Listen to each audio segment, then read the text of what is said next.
Yesterday began on a numbing note of horror, with millions of Americans as spectators. It built to a moment of intense grief and heart-tugging emotion, and continued on a high emotional note throughout the evening and the morning hours of today, Monday. It began with the fatal shooting of Lee Harvey Oswald, the accused assassin of John Kennedy, by Jack Ruby, a Dallas nightclub owner, in the basement of Dallas Police Headquarters. Here's how it looked and sounded on live nationwide television. The voice is that of NBC reporter Tom Pettit. There is Lee Oswald. He's been shot. He's been shot. Lee Oswald has been shot. That was a 1963 NBC Today Show report on the murder of Lee Harvey Oswald. 4 months later, it took a Dallas jury about 2 hours of deliberation to find nightclub owner Jack Ruby guilty of murder. His conviction later was appealed, but Ruby died in prison of lung cancer before a new trial date could be set. The entire ordeal is part of a wide network of conspiracy theories surrounding President Kennedy's assassination. Joining us now, the author of the new book, Kennedy's Avenger, Assassination, Conspiracy, and the Forgotten Trial of Jack Ruby, written by legal analyst and our friend Dan Abrams. Dan, good morning. It's great to see you. Boy, you've written this series of books where you kind of dive headfirst into a piece of history that doesn't get a whole lot of attention. So how did you arrive at this trial? Well, and this one in particular is kind of amazing that it hadn't gotten more attention because, as you showed right there, this was the story of the early 1960s. And this trial was the story of 1964. I mean, the world's media was at this case, and it was so high profile, the fact that it's become a footnote to history. Jack Ruby's case, yes, the deliberation was relatively quick, but the trial itself was fascinating. I mean, there were celebrity witnesses, there were celebrity lawyers, there was at one point a jailbreak that occurred literally in front of the media that was gathered there at the courthouse. This trial was a spectacle, and as you pointed out, Jack Ruby died an innocent man, meaning this conviction was overturned, and he was preparing for a new trial where I think he would have presented a very new defense than the one that he presented in the case that did exist. Well, Dan, what threads would he have pulled on for a new trial, new defense? I mean, given there are so many threads to Jack Ruby, to the trial, to his case, to the event that propelled him into, eternal memory. There were so many threads to it. His criminal or his associations in the background. What threads would he pull on if he had lived and there had been a new trial? So the new trial would have been a defense of effectively what we know as manslaughter, right? He would have said, I acted in the heat of passion. There was no malice aforethought. I wanted to protect Jackie from having to testify. John Kennedy was a beloved president to me. And he would have gotten less than 5 years if that had been the case under Texas law at the time. Instead, at this trial, he pursued an insanity defense, and not just an insanity defense. He pursued a defense that he literally did not remember the event itself, that he was in an epileptic seizure and what's called a fugue state, such that he has no recollection of the event itself. And as you saw, the jury quickly rejected that. The much, in my view, smarter defense in this case would have been the one he likely would have pursued in a new trial, which would have been, don't convict me of murder, don't sentence me to death, just give me this lesser crime where I get 5 years or less in prison.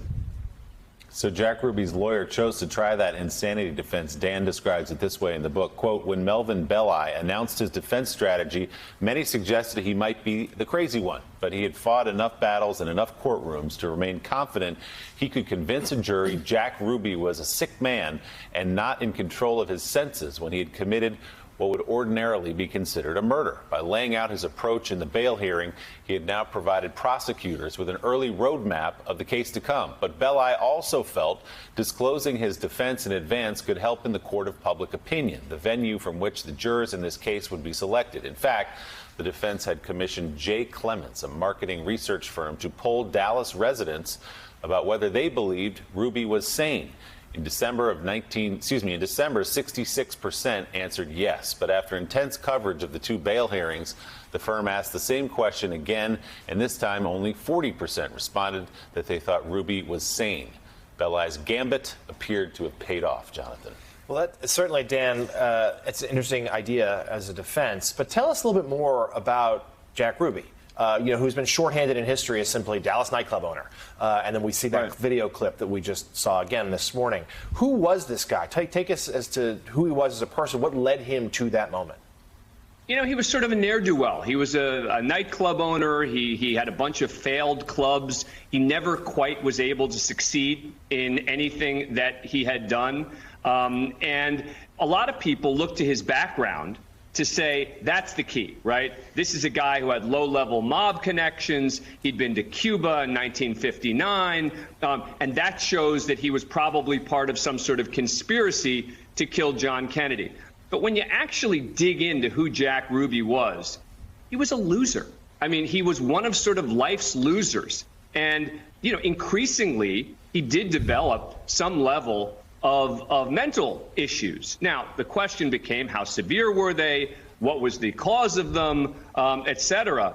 But the notion that sort of, the mob or the Cubans or somebody else would have hired Jack Ruby, of all people, to be the assassin to kill the assassin is kind of absurd when you actually get to know who Jack Ruby was. Yeah, well, Dan, you led me to my next question, which was over all these years of conspiracy theories, the argument has been that Lee Harvey Oswald had to be silenced, and Jack Ruby was the guy that some puppet master behind the scenes chose to silence him. Did you see in your research for the book and all your investigation any evidence that he was doing anything other than acting alone?